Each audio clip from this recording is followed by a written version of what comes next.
কুষ্টিয়ার মিরপুরের গ্রাম ও দলাদলির জের ধরে শাহাবুল হত্যা মামলায় কালু, আবু তাহের, হাবিল ও মিলন নামে 4 জনকে যাবজ্জীবন কারাদণ্ডের আদেশ দিয়েছেন আদালত।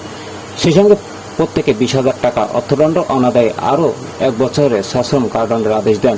আজ দুপুরের দিকে জেলা ও দায়রা আদালতের বিচারক মোহাম্মদ এনায়েত কবির সরকার 3 অভিযুক্ত ব্যক্তির উপস্থিতিতে এই রায় ঘোষণা করেন।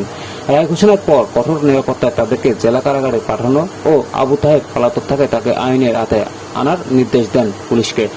সাজাপ্রাপ্তরা হলেন কুষ্টিয়া মিরপুর উপজেলার মেটন পশ্চিমপাড়া গ্রামের মহিন প্রামাণিকের ছেলে আসাদুল প্রামাণিক ওরফে কালু, আবুল কাসেমের ছেলে হাবিল হোসেন, ওমর আলীর ছেলে মিলন এবং মাঝিরহাট খাপাড়া গ্রামের মোসলেম মোল্লার ছেলে আবু তাহের।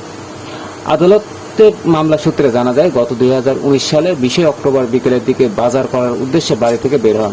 বাজার করার পর ছেলে সাব্বিরকে দিয়ে বাজার বাড়িতে পাঠিয়ে দেন। এরপর রাতে তিনি নিখোঁজ হন।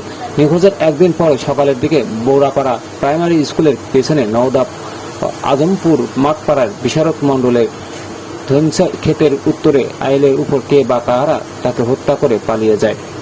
পরে মৃতদেহ অবস্থায় পড়ে থাকতে দেখেন, পুলিশকে খবর দেন স্থানীয়রা। পরে পুলিশ এসে মরদেহটি উদ্ধার করে ময়না তদন্তের জন্য মর্গে প্রেরণ করে। এই ঘটনায় নিহতের স্ত্রী সুমি খাতুন ঘটনার ওই দিন বিকেলের দিকে মিরপুর উপজেলা থানায় দুইজনকে আসামি করে মামলা দায়ের করেন।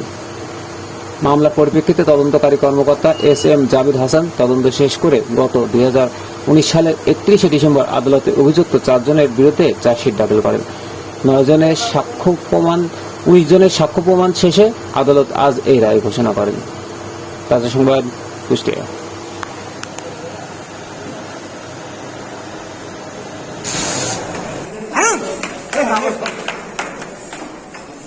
কাগজটা পড়ে গেছে।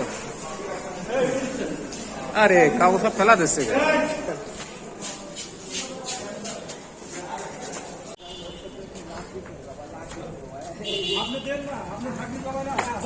আমি কথা বলি।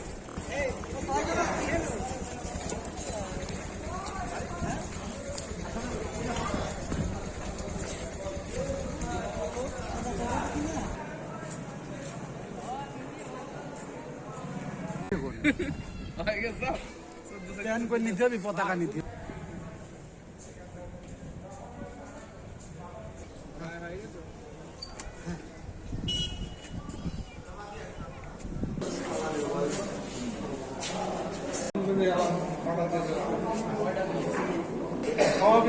দেখতেছি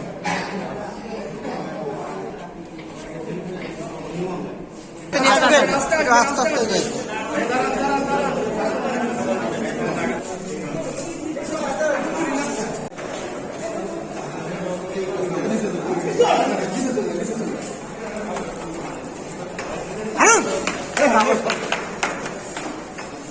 কাগজটা পড়ে গেছে।